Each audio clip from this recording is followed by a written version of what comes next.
Over 3 years ago, while Captain Marvel was still in theaters, Kevin Feige made the claim that Brie Larson's Captain Marvel would lead the MCU going forward, that she was going to be the main primary focus of the Marvel Cinematic Universe. Well, here we are 3 years later, and how quickly that all has changed, because even according to Brie Larson herself, she has no idea what the future holds for her character. When she was here for an interview with Variety at D23, we all remember what she said, but let's play it again just so it's fresh in your mind. How long will you play Captain Marvel for?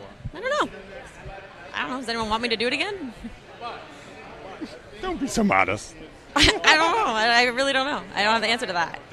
So this is acknowledging two things. One, Crazy Eyes here acknowledges that the fans hated her. The fans despised her as Captain Marvel. They didn't want any more of it. In fact, they rewrote and redid things in Endgame to cut her out so her parts wouldn't be there. That's how bad the fan reaction was to Brie Larson as Captain Marvel. But it also says something else. It tells you that since she has no idea what this character is going to be up to, what this character is going to be doing, when she's going to play her again after the next movie, The Marvels, comes out, it tells you that Disney and Kevin Feige and Marvel Studios have no idea what to do with her either. So this obviously caused a lot of people to talk about it because of the way that she went about it, because of, once again, pretty much anything Brie Larson says, it just comes across as super unlikable. Plus, she admits what we've been saying for 3 years. But now you have people coming out there, people who used to be far more relevant than they currently are now, but nevertheless, they're defending Brie Larson. They're standing by the MCU, Phase 4 of the MCU, and saying, if you criticize female characters in the MCU, you're just a bigot. God of War director David Jaffe claims male critics of female-led Marvel projects are misogynistic, homophobic, and racist. Wow. All of that just for not liking a dogshit movie like Captain Marvel. Isn't that interesting? In the latest vie for attention, perhaps one of, if not the most unwarrantedly condescending video game developers of all time, original God of War director David Jaffe has accused male critics of the MCU's female-led projects of being misogynistic, homophobic, racist, on the patently false grounds that they don't rag on the shared universe's poorly made male-led entries. Are you even paying attention to what anybody says? That is a genuine question. Have you not paid attention to the way that Doctor Strange 2 Multiverse of Madness got absolutely ripped apart for some of the problems with that movie, specifically Doctor Strange's portrayal? Have you not heard the criticism for the way Falcon and Winter Soldier was handled, for the depiction and the haphazard forcing of identity politics and social justice into that show? Loki was an absolute disaster, continuity-wise, respect for the character-wise, so many different things. Look at what they've done to the character of Thor, not just in Love and Thunder. Some of us, like myself, were calling this all the way back in Ragnarok, because it goes so far beyond just the inclusion of identity politics. It's also just a lack of creativity when it comes to the MCU. The MCU was built on these individual solo movies where all these characters felt different. Captain America felt different from Iron Man, felt different from Thor, felt different than Black Widow. All these different characters. So when they came together in the first Avengers movie, that is one of the things that made it so special. That was until Marvel found out that if we just make everything like Guardians of the Galaxy, that type of humor, that a lot of these normies out here are just gonna eat it up. They just want people to laugh and joke and things like that. So let's just do that. Well, that has run its course, and people are sick and tired of that garbage. We've been calling it out for years, in addition to all the other things. So obviously, David Jaffe's not paying attention to that because he's probably fucking mentally deficient. But anyway, let's see what he's actually saying here. Retweeting the post that we just talked about, where it basically says Brie Larson's unlikable in anything that she does, he says this: they can say Captain Marvel is a bad movie, but here's the truth. They don't like Brie because she doesn't give a fuck about them. She doesn't pine for their love and affection. She doesn't need their adulation. She won't kiss the nasty ring of underdeveloped geek men, so they hate her for it.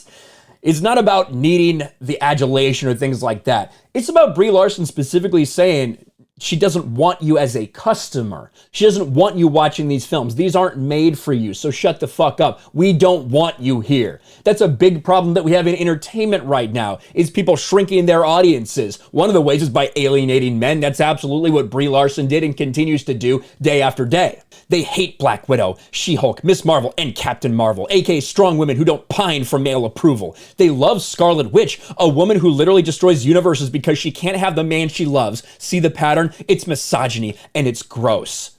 I don't know if you realize the reaction people had to WandaVision and to Multiverse of Madness.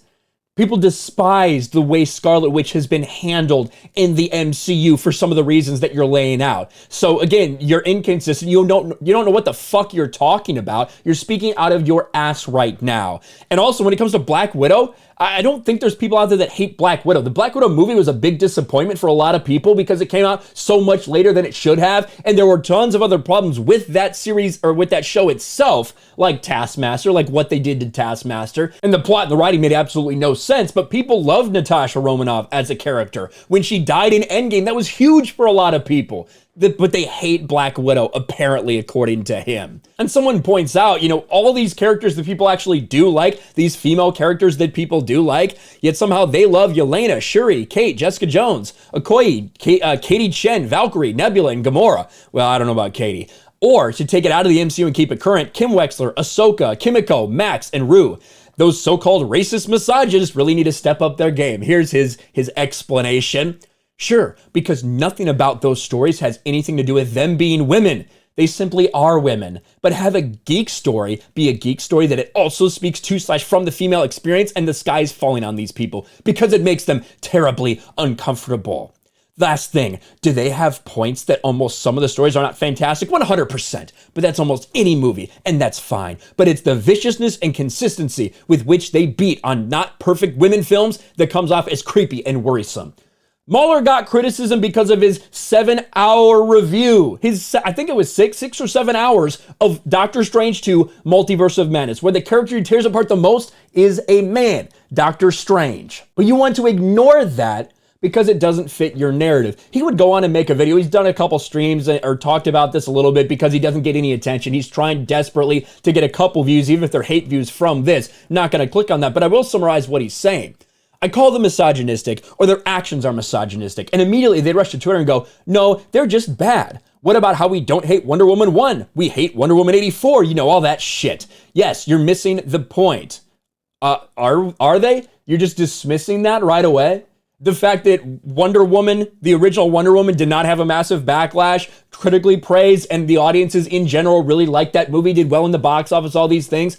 But Wonder Woman 84 was a bad movie, so people didn't like it. That's how it works. That's how the backlash works. When things are bad, people don't like it. It has nothing to do with it being a woman, the color of their skin, all this shit. Right? You can make excuse after excuse, defense after defense as to why something has failed, but at the end of the day, if you put a good product out, there will not be this massive backlash on any type of scale. He goes and makes these comparisons. Iron Man 2 is a shit movie. Yeah, people hammered Iron Man 2 when it came out. Do you not remember that? Ant-Man, the first Ant-Man, is not a shit movie, but it has as much emotional resonance as a fucking average episode of an ABC sitcom you don't even remember. I'm looking at a list of MCU titles right now, and even Thor: The Dark World. Not saying you guys are out there defending those movies. Well, then what's your fucking point? People aren't defending what they consider to be bad movies. Now, if they like it, they of course will. But the general consensus on a lot of these MCU movies, the ones that are male-led, is that they were not very good. But of course, David Jaffe's just speaking out of his ass, as he typically does, in order to simp for Brie Larson, to white knight for Brie Larson, to do something for Brie Larson and show how much he just loves and respects women. I don't think Brie would want you white knighting for her. Something tells me she's not that type of girl. She doesn't need any men. She doesn't need any men speaking up for her, David, so I think it'll be okay. But just more stemming from Brie Larson finally admitting everyone hated her as Captain Marvel. Let me know your thoughts in the comments below. Smash the like button, subscribe to the channel, ring the bell for notifications, share this video out there, and I'll talk to you later. Thanks for watching, everyone, and a huge shout out to my patrons. I appreciate you guys so much. Want to follow me on Twitter or Instagram? Check out the description below. You'll find links to my P.O. box and my Patreon as well. And I'll talk to you guys later.